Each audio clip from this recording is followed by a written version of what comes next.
Hi friends, இதுதான் மாசி கருவாடு. இது புளியங்கட்டை மாதிரி இருக்கும். இதை நல்லா அம்மியில் இடிச்சிட்டு மிக்ஸி ஜாரில் போட்டு நல்லா எப்படி ரொம்ப பவுடராக அரைக்காத திப்பி திப்பி அரைச்சிருக்கணும். அதுக்கு சின்ன வெங்காயம், தக்காளி 2, பூண்டு 1 மதியம் நசுக்கி வச்சுக்கிறேன். ஒரு கடாயை வச்சுன்னு அதில் எண்ணெய் கொஞ்சம் ஊற்றிக்கோங்க. தொக்குன்றதுனால இந்த அளவுக்கு எண்ணெய் போதும். கொஞ்சம் கடுகு போட்டுக்கோங்க.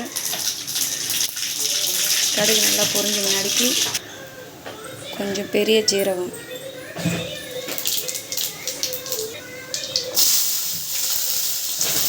பொடியாக நறுக்கி வச்சுக்கிற சின்ன வெங்காயம், பூண்டு பொடியாக நறுக்கி வச்சுக்கிற பூண்டு, கொஞ்சம் பச்சைக்கரையத்தூள் போட்டு நல்லா வெங்காயம் வதங்கிருச்சு. இப்போ தக்காளியை போட்டுக்கலாம். தக்காளியை போட்டதும் கொஞ்சம் உப்பு போட்டுக்கலாம்.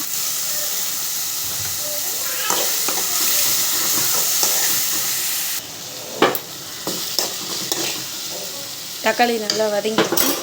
இப்போ வீட்டிலையே நம்ம அரைச்சி வச்சுக்கிற குழம்பு மிளகாய் போட்டுக்கலாம்.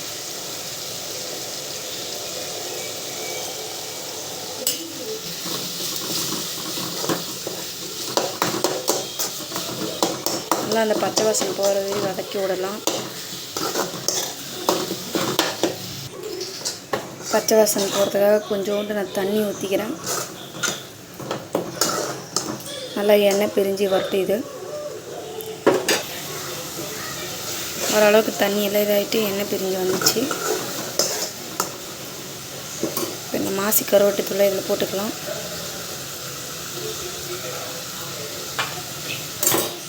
நல்லா அம்மியில் வச்சு நுணுக்கிட்ட முன்னாடிக்கு கொஞ்சம் அதிகமாகவே தெரியுது.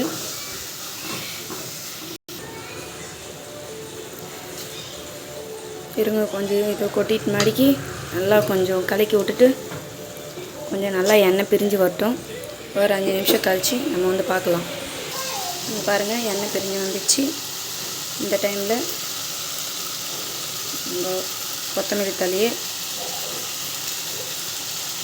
போட்டுட்டு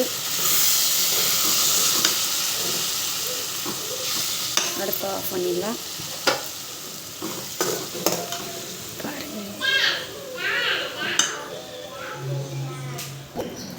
இங்கே பாருங்கள், அவ்வளோதான், ரெடி ஆயிடுச்சு.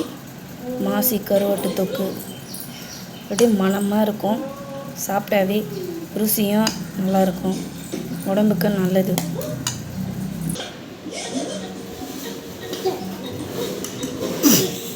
தொக்குலேயே இவ்வளோ சாப்பாடு சாப்பிட்றலாம்.